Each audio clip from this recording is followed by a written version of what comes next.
Ih, cekit rasanya kayak microneedling. Halo majikan, nungguin ya. Udah lama kita nggak upload TC. Babu tuh kemarin habis healing gitu, main-main di sawah gitu di desa. Bagus banget, follow makanya Instagram kita. Cuma yang namanya main di sawah kan panas banget. Kita juga lupa bawa sunscreen. Muka tuh langsung break out. Ya maaf, kulit itu kan sensitif ya. Langsung jerawatan gede-gede, gengs. Kita lihat kasih fotonya. Kita kasih lihat fotonya tuh gede-gede. Ada yang di sini, ada yang di sini. Sampai ngomong susah kayak mendapatkan azab gitu. Ada juga di sini, begitu kan. Tapi alhamdulillahnya ada penyelamat jerawat nih. Ada Rabi Clear Acne Hero. Bingung kalian bentukannya enjus-enjus sentikan begini? Ih, unik tahu. Ini tuh acne gel, gengs. Jadi bisa tinggal dipencet aja, tuh keluar kan. Yang mana bisa kalian langsung tempelin atau ditaruh di jari dan olesin aja di tempat-tempat yang memang ada jerawatnya. Mau jerawat gede, mau jerawat kecil, terserah. Nah tuh langsung ada kerasa sensasi kayak jarum macam kayak microneedling gitu, guys. Makanya bentukannya nih ala-ala suntikan, kayak ala-ala ditusuk jarum. Karena memang efek cekit-cekitnya ini tuh berfungsi untuk membantu penyerapan produknya ini nih, biar lebih maksimal ke kulit. Habis ini beneran cepet banget ngempesin jerawat, ya udah kagak kelihatan kan nih azab jerawat kita.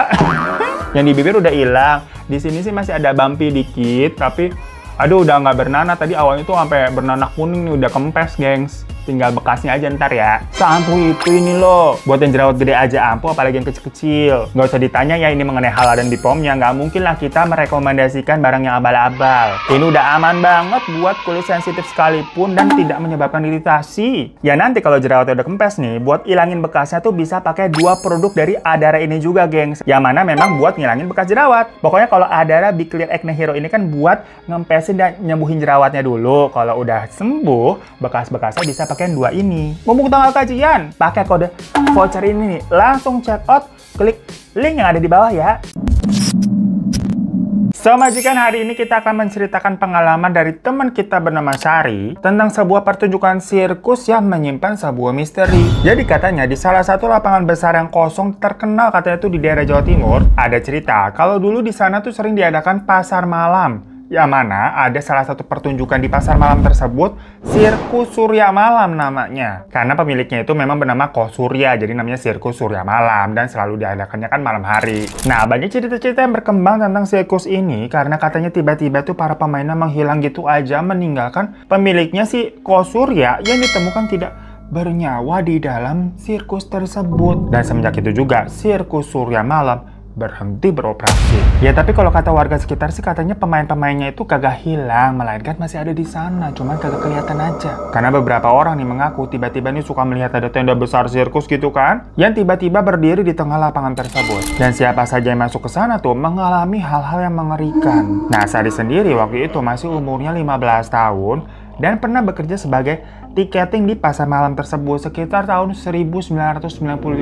Soalnya yang ngelola pasar malam itu adalah omnya. Ya karena pasar malam bukannya malam gitu ya. Jadi Sari udah kelar sekolah gitu kan, pulangnya siang, malamnya jaga tiket. Makanya sebenarnya Sari ini bukan bekerja di tempat sirkusnya ya, melainkan di pasar malamnya tuh, tapi memang ngurusin bagian tiket sirkusnya juga. Pokoknya pertunjukan-pertunjukan di pasar malam itu kalau mau main segala macam belinya nih di Sari. Dan yang namanya pasar malam itu kan nggak terus-terusan ada ya. Jadi biasanya memang diadakannya tuh 2 bulan sekali. Kayak dalam sebulan nih misalkan bukanya 3 minggu gitu kan, habis itu tutup libur bisa sebulanan lebih. Ada yang pulang kampung lah orang-orang pasar malamnya, atau yang sirkusnya itu tuh roadshow tampil di tempat lain. Yang mana Sari sendiri itu sempat ditawarin jadi pegawai dari sirkusnya ngurusin tuh tiketingnya kalau misalkan sirkusnya lagi roadshow ke tempat lain. Tapi memang Sari nggak mau. Kenapa? Karena pemiliknya si Ko Surya itu galak dan terkenal ringan tangan. Untuk majikan semua di sini galak-galak juga ya kalau udah nagihin video ya, tapi tangannya ringan, tangannya ini aja komennya bagus-bagus.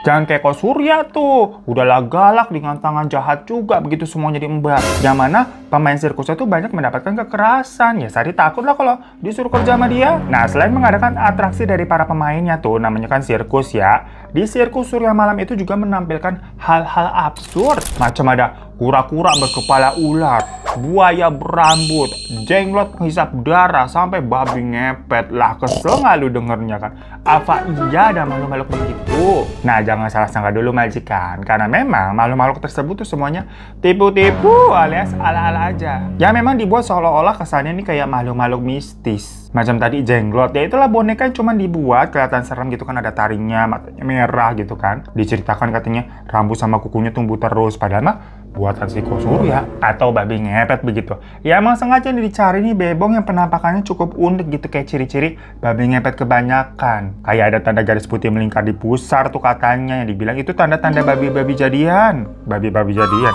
Babi jadi-jadian. Terus si babi ngepetnya itu juga dikasih makannya nasi. Jadi waktu dipamerkan ke pengunjung tuh, babinya dikasih makan nasi kan, dimakan kan. Lah pengunjung percaya itu beneran babi ngepet kali ya, makanya nasi kayak manusia, kayak kita begitu. Kita, ya lu aja jangan sama-samaan kayak kita ya.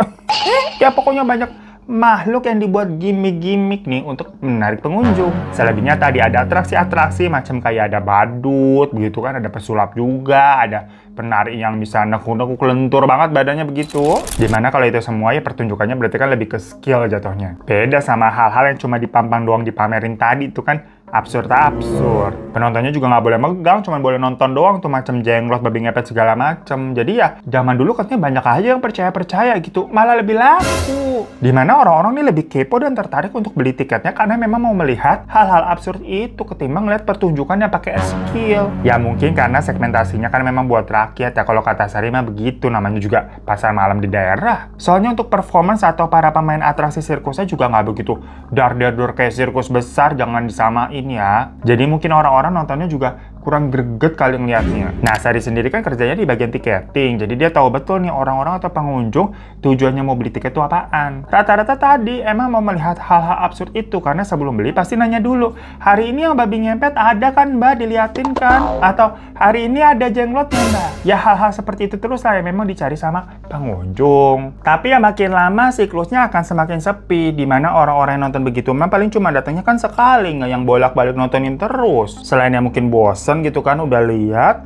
enggak juga kali akhirnya kalau semua ternyata hanya tipu-tipu. Jadi misalkan kalau pasar malamnya ini buka lagi di tempatnya Sari setelah beberapa bulan roadshow ke tempat lain gitu kan. Nah pas di tempatnya Sari tuh buka lagi, sirkus Surya Malam yang tampil itu tuh makin lama makin sepi karena tidak ada sesuatu yang baru disuguhkan. Makanya Kos Surya ini sempat mikir atraksi apa lagi ya yang baru yang kira-kira bisa membuat penonton penasaran. Yang ujung-ujungnya hal itu membuat si Kos Surya tantrum, marah-marah mulu. Dan setiap kali si Sari kerja nih, pasti dia sering tuh ngeliat Kos Surya lagi ngomel-ngomel. Jadi si Kos Surya ini tuh kemana-mana bawa tongkat kayu gitu, gengs. Bukan kayak buat alat bantu jalan, tapi ya, itu tongkat tuh emang dia pegang-pegang buat kayak nunjukin, kayak merintahin gitu loh. Kayak, itu tuh yang di situ. Loncat, gitu loh. Atau kalau ada yang dirasa nggak sesuai sama maksud dan keinginannya, ya udah ini tongkat nih bakal buat, wah, dipukul ke orang. Sari aja yang kerjanya di bagian tiketing dan sebenarnya bukan pegawai dari sirkusnya. Cuma karena memang sudah sering ketemu, yang tiap kali si sirkus itu tuh buka di pasar malam di daerahnya Sari, jadi gimana pun juga akhirnya kenal. Lah si Sarinya aja beberapa kali kena pukul itu sama si Kos Surya. Karena waktu itu si Sari ini deket sama ada salah satu pesulap sirkus. Ya belum pacaran tapi deket nih. Si Kos Surya marah-marah sampai ngata-ngatain Sari kayak masih 15 tahun udah pacaran. Pokoknya Sari dimaki-maki. Jadi kalau Sarinya aja digituin, nggak usah ditanya lagi para pemainnya diapain sama si Kos Surya. Lebih parah. Ya pokoknya waktu itu si Sari ini lagi deket sama pesulap namanya Adi, umurnya 20 tahun. Sari sempat nanya juga ke Adi, kok kamu betah sih kerja sama Kos Surya sama yang lainnya juga pada masih kerja gitu loh. Adi bilang kalau sebenarnya ya nggak betah, karena beberapa ada yang keluar juga memang. Tapi selain itu, orang-orang yang masih bertahan memang ya gimana nggak punya kerjaan lain. Dan rata-rata mereka ini anak yatim piatu, kayak si Adi ini yatim piatu, udah nggak punya siapa-siapa dan ikut Kos Surya ini tuh dari kecil untuk dilatih. Jadinya mereka semua di sana juga merasa apa ya, seperti keluarga gitu kan. Tinggal bareng, kalau kemana-mana tuh pindah-pindah tempat juga bareng-bareng. Jadi susah senang dilalui bersama-sama. Nah sampai satu hari ada pekerja bernama Tara itu hilang. Tara ini kerjanya di sirkus tersebut tuh jadi asisten cantik pertunjukan. Jadi misalkan kalau lagi show nih, dia macam kayak pendamping si pesulap atau performance lainnya gitu, yang didananinya tuh paling gena alias kayak cewek cantik aja gitu, pakai baju ketat bling-bling. Nah si Tara ini memang sebelumnya tiba-tiba kalau kata Sari terlihat pendiam dan suka melamun. Sari sendiri sempat ngelihat Tara nih kayak lagi ngumpet di belakang belakang tenda sirkus tuh malam-malam. Dan pas Ari deketin nanya kenapa gitu ya, Tara diem aja nggak mau cerita malah pergi. Dan dari tempat Tara tadi berada tuh lagi sendirian, si Sari ngeliat loh kok ada anting emas kayak jatuh 1 biji doang. Kayaknya ini punya Tara, copot kali ya 1 biji. Pas besoknya Sari mau balikin lah, Taranya dibilang udah kagak ada, kagak tahu kemana. Orang-orang nih termasuk si Sari juga ya beranggapan kalau Tara ini kayaknya kabur. Cuma alasannya nggak tahu apa gengs, nggak ada surat ataupun sebelumnya Tara sempat cerita ke siapa gitu, nggak ada. Padahal kalau kata si Adi nih, Tara itu adalah satu-satunya orang yang paling disayang dan jarang kena omel sama si Kok Surya. Bukannya nggak pernah kena omel ya, siapapun di sana tuh nggak ada luput dari kena omelannya si Kok Surya. Cuma kalau si Tara ini hitungannya lebih jarang gitu loh. Nah terus kenapa tiba-tiba dia kabur? Dan tentunya lagi-lagi si Kok Surya tambah guring-guringan. Dia sibuk kan tuh nyari pekerja pengganti si Tara. Ya pokoknya sempat beberapa kali tuh ganti-ganti gengs. Karena pada nggak betah nih menggantikan posisinya si Tara. Beberapa bahkan banyak yang kabur juga karena nggak suka dengan Kok Surya dinilai keras banget dan lebih ke arah kejam sih ya. Selain para pekerjanya itu memang sering dipukulin ya sama si Kok Surya, mereka juga makanannya tuh sangat-sangat dijatahi. Alasannya sih biar katanya nggak overweight gitu, biar bisa saset-saset gitu kan menampilkan atraksi-atraksi. Nah, untuk khusus yang menjadi asisten cantik, karena penampilan yang diutamakan tuh ya, jadi jatah makannya lebih dikurangin lagi gengs. Bahkan ada saat-saat memang disuruh puasa ekstrim apa bener-bener kurus itu si Tara terakhir kali. Intinya mah banyak yang nggak betah. Pokoknya ganti-ganti terus tuh yang menjadi asisten cantik semenjak Tara pergi. Sampai akhirnya nih ada perempuan baru bernama Ine yang menempati posisi asisten cantik itu. Setelah sebelumnya udah ada 4-5 orang yang ganti-ganti terus deh. Namun Ine ini datangnya sekeluarga. Dimana ada suaminya bernama Angga dan anak mereka yang namanya Tia. Tia ini umurnya 7 tahun, cantik banget. Pokoknya Ine sama Tia tuh beber kayak apa ya? Dilihat, sayang banget kerja di sirkus, mendingan jadi artis. Rambutnya lurus panjang gitu kan, hampir sepantat. Pokoknya kayak terawat banget panjang. Kulitnya putih, mulus, bersih. Kalau si Angga mah biasa aja begitu ya, cocok kebanyakan lah. Nah Angga ini ternyata pesulap gengs, jadinya dia sekalian buat performer baru juga. Jadi ini sebagai asisten cantik dan Angga ini sebagai pesulap baru. Sedangkan anak mereka Tia itu sebagai apa ya?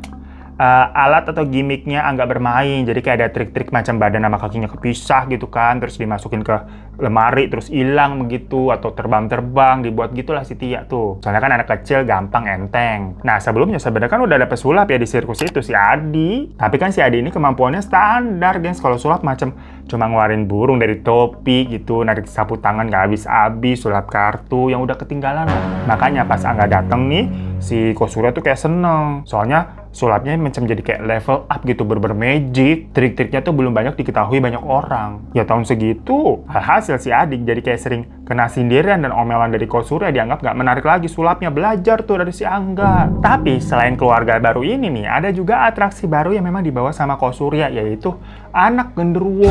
Jadi ada anak laki-laki yang kira-kira berusia 6-8 tahunan lah, hampir seumuran sama Tia. Di badannya banyak kayak totol-totol hitam berbulu, macam kayak tompel atau tanda lahir, tapi ada bulunya gitu loh gengs di bagian item-itemnya. Rambutnya tuh gondrong sebahu dan gigi taringnya lebih panjang daripada orang kebanyakan. Kita semua kan punya gigi taring ya, tapi kalau anak itu tuh lebih tajam dan lebih kelihatan aja gitu. Ditambah lagi anak tersebut nggak bisa ngomong, alias kayak mohon maaf ya, mungkin bisu dan memang nggak nyambung juga ketika diajak berkomunikasi. Namun para pekerja sirkus di sana tuh mengiranya kalau sepertinya anak tersebut tuh memang seperti memiliki kelainan mungkin ya. Bukan beneran anak genderuwo maksudnya. Ya mungkin memang ada kelainan genetik atau semacamnya. Termasuk Sari pun berpikiran demikian. Karena Sari sendiri kan juga tahu dari awal sirkus itu tuh banyak tipu-tipunya. Jadi ya mungkin ini anak salah satu hasil kreasi dari Kok Surya kali. Secara yang sebelum-sebelumnya itu kan semuanya memang dibuat-buat. Nah sepertinya Kok Surya ini melihat anak ini tuh berbeda dan punya ide untuk menjadikan mengkreat sebuah cerita kalau ini tuh anak genderuwo gitu loh, buat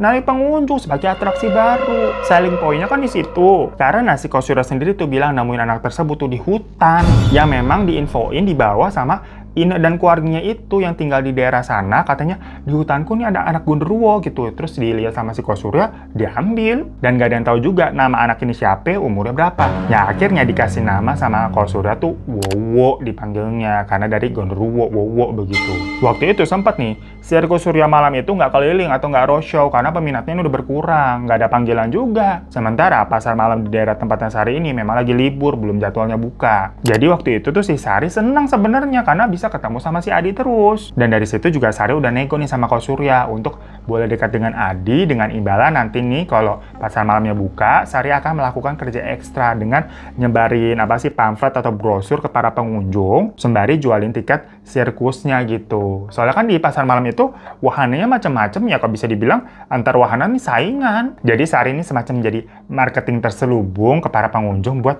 ke sirkus itu tuh seru tuh, ada anak genderuwo gitu loh. Ya atas dasar percuanan seperti itu akhirnya si Ko Surya membolehkan Sari dekat dengan Adi. Pokoknya di saat itu rombongannya Ko Surya nih stay lama tuh di tempatnya Sari. Sembari si Ko Surya memang mau melatih Wowo juga nih untuk bisa melakukan pertunjukan. Tapi masalahnya si Wowo ini nih karena memang tidak bisa berkomunikasi dan susah ya buat diajak berinteraksi. Jadi boro-boro diajarin suruh ngapain-ngapain gitu lah. Buat sekedar diajak ngomong aja susah, nggak nyambung gitu, pandangan matanya kemana-mana. Alhasil Wowo ini sering disiksa dan mendapatkan pukulan tokat sakti tuh dari si Ko Surya yang kesel. Tapi semenjak Wowo ada di situ, banyak kejadian-kejadian aneh terjadi sebenarnya. Jadi pokoknya si Ko Surya ini kan memperlakukan Wowo tuh layaknya hewan ya gengs ya. Soalnya dia dikerangkeng, dikandangin gitu loh. Kandangnya tuh kayak kandang buat monyet. Mentang-mentang diambil dari hutan jadi diperlakukannya kayak hewan juga. Ya emang jahat tuh si Ko Surya tuh. Nah awalnya kandangnya itu dikunci nih pakai gembok kayak gembok biasa, tapi setiap malam tuh sering terdengar kayak ada suara gembok yang dipukul-pukul ke jeruji besinya. Misalkan kayak kita ngetok pagar rumah orang yang digembok gitu kan, kita suka mukul-mukul gemboknya begitu kan buat menimbulkan suara tok tok tok tok tok tok tok tok gitu. Persis suaranya begitu, gengs. Yang awalnya dikira itu Wowo mukul-mukul gemboknya dari dalam kandang itu kan minta dibukain. Tapi pas beberapa orang ngecek tuh, terlihat Wowo lagi diem aja gitu, posisinya juga jauh dari gemboknya. Entah pas datang si Wowo jadi diem gitu kan menjauh atau gimana. Pokoknya kala itu Sari yang memang lagi nempel terus sama Adi ya, karena suka nginep gabung sama para pemain sirkus. Sari kan juga udah CS banget sama mereka, udah kenal lama jatuhnya. Denger dan ngalamin sendiri nih si Sari nih, yang mana ya berisik tuh kalau tiap malam kedengeran ketokan gembok itu. Sempat ada salah satu performer yang biasa atraksi tuh, jadi badut lempar bola-bola gitu ya, atau naik sepeda roda 1 namanya Pak Iskak. Yang malam itu mungkin merasa terganggu ya sama ketokan gembok tersebut tuh. Dia datang tuh nyamperin kandangnya Wowo dan mukulin kandangnya pakai tongkat besi. Jadi macam kayak di gitu loh. Mukulin kandangnya Wowo pakai tongkat besi biar si Wowo tuh di dalamnya keberisikan, biar tahu nih kalau berisik ini begini, jadi jangan ganggu berisik, kita merasa terganggu. Beberapa pemain sirkus lain udah sempat mau memberhentikan Pak Iska kayak, udahlah jangan bikin ribut begini gitu. Namanya juga Wowo anak baru dan mungkin dia ketakutan nggak betah dikandangin begitu. Cuma Pak Iskak nih sepertinya lagi naik pitam ya gara-gara kebangun tuh dengan suara-suara berisik itu. Langsung tetep aja balas tuh bikin berisik tuh mukulin besi di kandangnya Wowo. Sampai Wowo kayak ketakutan dan meringkuk tuh di dalam kandang. Habis udah puas nih, ya udah Pak Iskak nih balik lagi ke kamarnya dan semua juga bubar. Sekitar jam 3 pagi, tahu-tahu semuanya nih mendengar Pak Iskak nih berteriak kencang banget. Yang ternyata pas dia lihat, Pak Iskak nih keadaannya udah lembam-lembam sampai muntah darah. Dan dilihat di dekatnya ada tongkat besi yang tadi dia pakai. Masalahnya si Pak Iskak ini tidurnya nggak sendirian, gengs. Jadi bareng sama performer lain gitu, ada 6 orang cowok semua dalam satu kamar. Tapi kan pada saat itu memang semua orang udah pada tidur. Tiba-tiba Pak Iskak teriak begitu kan, dan orang-orang yang sekamar pada bangun, tahu-tahu melihat Pak Iskak udah keadaannya babak belur, ambil kayak meringkuk gitu, kayak macam ada yang lagi mukulin dia. Jadi orang-orang yang sekamar itu nggak ngeliat juga siapa yang tadinya mukulin Pak Iskak. Bangun-bangun udah begitu aja kan keadaannya. Sampai akhirnya Pak Iskak ini harus dibawa ke rumah sakit dan mendapatkan beberapa jahitan. Di malam si Pak Iskak sedang dirawat di rumah sakit, lagi-lagi terdengar tuh suara gembok yang dipukul-pukul. Cuma kali ini nggak ada yang berani untuk gubris. Sampai akhirnya sama Ko Surya, gemboknya itu diganti pakai tali, kayak tali jemuran yang tebel gitu, guys. Namun baru semalam tuh diganti pakai tali, tahu-tahu paginya Wowo hilang. Dilihat talinya memang udah lepas dan pintu kandangnya juga udah kebuka, kosong isinya. Yang ternyata Wowo ini ditemuin di dapur lagi ngabisin stok makanan yang ada di sana. Jadi ada beras mentah, daging ayam mentah, semuanya dihabisin dimakan sama dia. Pokoknya dapur udah keadaannya berantakan dan Wowo tertidur di situ. Jadi kaburnya ke dapur. Ngelihat semuanya berantakan begitu, segala bahan makanan dimakanin sama si Wowo. Lah murka itu Ko Surya. Langsung digampar-gamparin si Wowo tuh. Dibilang anak setan bikin rugi nyusahin doang. Lah lagian katanya dibilang itu anak genderuwo lah. Berarti kan anak setan emang. Dari situ si Wowo akhirnya dikandangin terus kakinya dirantai juga, gengs. Tapi besokannya nih Ko Surya kayak rematik gitu sampai nggak bisa jalan. Katanya kakinya gitu, tangan sama punggungnya berasa nyeri. Mulai deh tuh pada ngomongin Wowo dan jadi pada takut dekat-dekat dengan Wowo. Pokoknya menyebar cerita tuh ke seluruh pekerja di pasar malam itu, yang memang pada saat itu lagi proses bangun-bangunin tempat. Maksudnya kalau pasar malamnya lagi libur sebulan gitu kan, itu lapangannya diberesin, dikosongin segala macam kan, dipakai juga buat acara-acara lain. Ntar kalau jadwalnya udah mau buka lagi, baru tuh dibangun-bangunin lagi. Nah, waktu itu lagi proses bangun-bangun karena mau buka kan. Makanya si Kosura ini tuh siap-siap dong buat ngelatih atraksi baru biar nanti pengunjungnya rame. Yang mana yang dilatih untuk bisa tampil menjadi bintang utamanya si Wowo, karena Kosura ini melihat ada keunikan Wowo yang bisa menjadi daya tarik. Cuma yo masih begitu-gitu aja, kagak ada progresnya. Akhirnya Kosura ini benar-benar memperlakukan si Wowo layaknya ngelatih binatang. Kalau misalkan salah atau nggak bener udah bakal dipecut gitu, bahkan disundut pakai rokok segala macam. Dan karena mood atau suasana hatinya si Kosura lagi marah begitu ya biasa semua orang juga pada kena semprot. Termasuk si Tia nih yang kena marah juga karena gagal-gagal terus saat lagi latihan sama Angga. Jadi ada adegan harusnya hilang dari lemari itu pas dibuka, Tianya masih ada. Ya setahu Sari sih semua itu kan memang ada triknya ya, diperlukan mungkin kecepatan biar si Tia nih bisa sembunyi atau ngumpet. Angga sendiri sempat nanya dengan baik-baik kayak kenapa gitu ke Tia. Cuma Tia diem aja. Kayaknya sih ketakutan. Abisnya dia ngeliat si Wowo disiksa, dimarah-marahin sendiri tuh di depannya. Bener-bener diperlakukan kayak hewan gitu loh. Tia ini nih udah coba ditenangin gitu kan sama si Angga, tapi tahu-tahu si Kosura datang dan langsung plak begitu. Ringan tangan banget kan, jadi tangannya akhirnya memukul wajahnya Tia. Ya tentunya Tia nangis. Tapi Angga sama Ine yang ada di situ ngeliatin doang tanpa berusaha mencegah si Kosurya atau membela anaknya itu. Karena Kosurya ini mukulnya nggak cuma sekali, gengs, tapi beberapa kali gitu. Tapi didiemin doang sama Angga dan Ine. Ya Sari mikir mungkin mereka takut juga kali ya sama Kosurya ya. Dan di hari itu juga ada performer baru masuk yaitu Harimau. Tapi harimaunya itu memang hanya pinjaman dari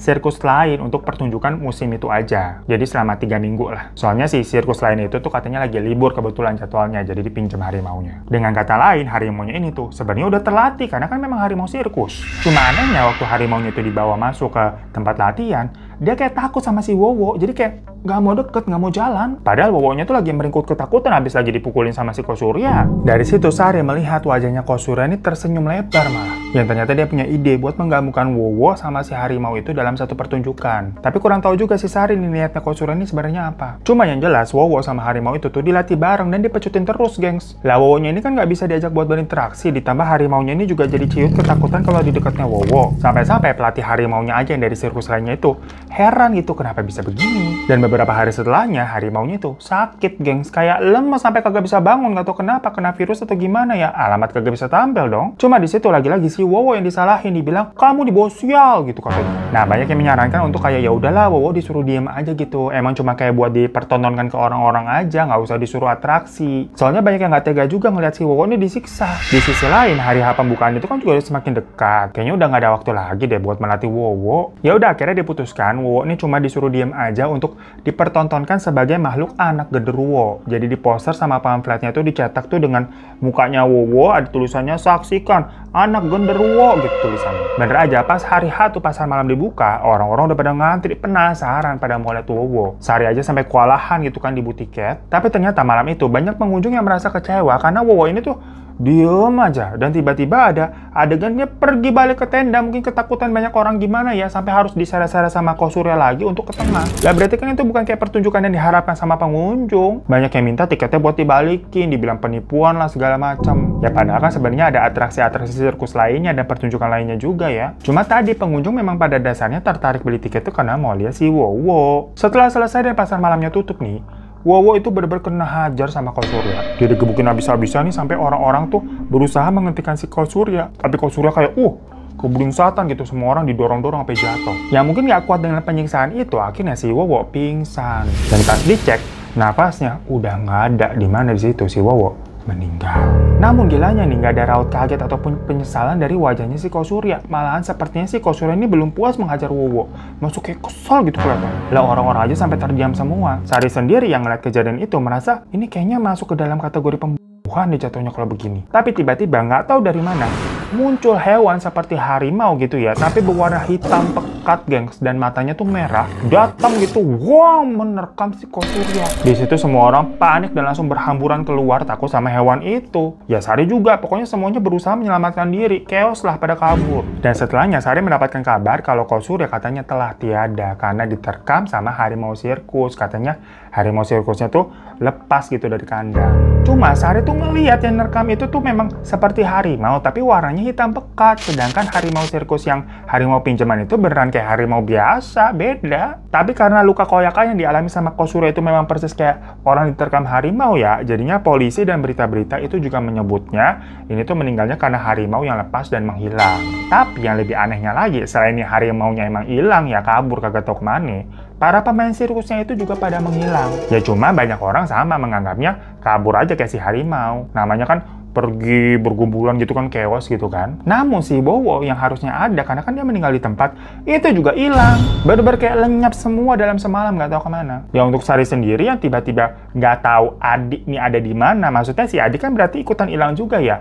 Menganggap tuh si Sari ini nggak mungkin si adik kabur gitu aja. Soalnya bener-bener sampai hari ini pun Sari nggak tahu adik kemana dan kabarnya gimana. Pokoknya semenjak saat itu, sirkus Surya Malam berhenti beroperasi. Namun banyak orang yang mengaku sering melihat tenda sirkusnya itu tiba-tiba muncul berdiri lagi di tengah-tengah lapangan, yang mana dikira mungkin itu memang ada sirkus beneran. Kebanyakan ya para pendatang gitu kan yang lagi lewat di daerah sana, ya masuklah ke dalam sana. Tapi ternyata di dalam itu pertunjukannya sangat mengerikan, di mana ada sosok besar hitam yang menyiksa para pemain sirkus dengan cambuk dan dipukul pakai tongkat berduri. Cuma cerita-cerita seperti itu semacam kayak kisah-kisah horor yang Sari sendiri nggak percaya, karena kan dia warga situ juga, nggak pernah tuh dia melihat ada tenda sirkus berdiri lagi tuh di lapangan. Soalnya orang-orang yang cerita tadi tuh kejadiannya selalu nih sama, pagi-pagi tahu-tahu mereka ditemuin tidur di tengah lapangan dan bangun-bangun kayak orang linglung gitu, ketakutan, sampai cerita katanya sebelumnya saya ini masuk ke tenda sirkus, nonton sirkus serem gitu, menyaksikan hal-hal tadi. Bangun-bangun kok tahu-tahu udah ada di tengah lapangan ditemuin warga. Ya walaupun Sari sama warga sekitar tuh hampir nggak ada yang pernah ngalamin hal seperti itu, tapi akhirnya lapangan itu menjadi kosong karena banyak orang yang takut untuk mendirikan atau mengadakan acara di situ. Apalagi setelahnya banyak tambahan tuh cerita-cerita horor dari orang yang katanya bisa nerawang ataupun ngeliat gitu, dibilangnya lapangan itu tuh jadi semacam tempat wisata jin. Soalnya sirkus Surya Malam itu sebenarnya masih ada di sana dengan para pemainnya yang dipaksa menghibur makhluk tak kasat mata, yang katanya itu sebagai hukuman atau bala perkara telah menyiksa Wowo yang merupakan anak genderuwo beneran, katanya begitu. Nah ada lagi nih, walaupun cuma selentingan-selentingan aja ya yang disambung-sambungin sama si Sari sendiri, yang mana maksudnya si Sari juga nggak tahu nih kebenarannya gimana. Jadi pas di malam orang-orang sirkus tuh pada lari berhamburan gitu kan di malam kejadian, besok paginya Sari didatengin tuh sama Ine dan Angga ke rumah, dimana Angga itu katanya minta antingnya si Tara. Awalnya Sari bingung karena dia sendiri pun sampai lupa nyimpan antingnya Tara yang dulu memang sempat jatuh diambil sama Sari kan. Ya karena memang masih disimpan, ya udah Sari balikin. Tapi setelahnya dia baru ngeh, loh kok Angga tahu Sari nyimpen antingnya Tara, dan berarti Angga kenal sama Tara. Sebenarnya Angga nih siapanya Tara. Sari juga nggak tahu ya. Abis itu pokoknya si Angga pergi aja gitu dengan Ine. Cuma kan di titik itu si Sari belum tahu si Adi hilang ya. Setelahnya baru deh tuh dicari-cari kok Adi nggak ada, dan anggota sirkus lainnya semuanya udah nggak ada, nggak tahu pada kemana. Sampai akhirnya kira-kira 10 tahun berlalu, Sari ini juga udah berkeluarga, udah punya anak, udah move on gitu ya, sekitar tahun 2014 atau 2015 katanya. Dia sempat nonton sirkus tuh, tapi bukan sirkus di daerahnya dia ya. Ada sirkus besar gitulah, dia nonton sama anaknya. Nah di situ dia melihat ada pesulap yang mukanya mirip banget sama Angga, tapi versinya memang udah lebih tua. Namun akhirnya Sari yakin kalau itu Angga karena asisten dan anak yang dijadikan bahan sulapnya si pesulap Angga ini adalah Ine sama Tia yang penampakannya masih sama persis dengan terakhir kali yang Sari bisa ingat. Yang Ine ini masih cantik, masih muda gitu kan, dan Tia juga masih kecil. Cuma si Angganya aja nih udah jadi tua. Lah, bagaimana bisa nih si Ine sama si Tia nggak berubah? Tentunya Sari juga heran dengan semua itu. Karena setelah sirkus selesai, dia tidak diperkenankan untuk bertemu ataupun ngobrol sama para pemain sirkus lainnya. Jadi, Sari ini tidak punya kesempatan untuk nanya-nanya. Tapi yang jelas, Sari yakin kalau itu adalah mereka. Itu majikan cerita dari Sari mengenai sirkus yang pernah tampil di pasar malam tempat dia bekerja. Ya karena berita tentang kekerasan di sirkus ini kan akhir-akhir ini lagi rame ya. Mungkin ini ceritanya bisa relate dengan cerita Sari yang memang pemilik sirkusnya ini kejam banget hingga tapi berakhir mengenaskan. Cuma yang gue pernah denger sih di sirkus katanya memang rata-rata seperti itu. Minimal nih hewan-hewannya tuh sampai bisa melakukan atraksi, nurut segala macam, rata-rata semuanya dididik dengan kekerasan sampai mereka ya pada takut dan akhirnya nurut. Ya karena memang emak bapak kita juga dari dulu nggak pernah tuh ngizinin atau ngasih anak-anaknya nonton pertunjukan-pertunjukan yang hewan-hewan atraksi gitu. Karena cerita-cerita di baliknya banyak banget udah dari dulu Mas Santer hal-hal seperti ini. Namun misalkan kalau ke kebun binatang, jujur lah kita pernah, rumah kita juga deket Ragunan kan, pasar Minggu. Ya tapi kalau kebun binatang sendiri kan pro kontra ya, antara dibilang itu tempat penangkaran hewan, ataupun ya ada juga yang beranggapan sebagai ladang bisnis tetap. Bingung kita gengsa nggak paham sama hal seperti itu, makanya kalau menurut kalian gimana tanggapannya nih mengenai kebun binatang atau atraksi-atraksi yang menampilkan hewan-hewan? Komen di bawah ya. Terima kasih semuanya udah pada nonton. Kalau mau kirim-kirim cerita boleh kirim ke email di bawah ini, dan sampai jumpa lagi di teman cerita selanjutnya. Assalamualaikum warahmatullahi wabarakatuh. Janganlah takut cerita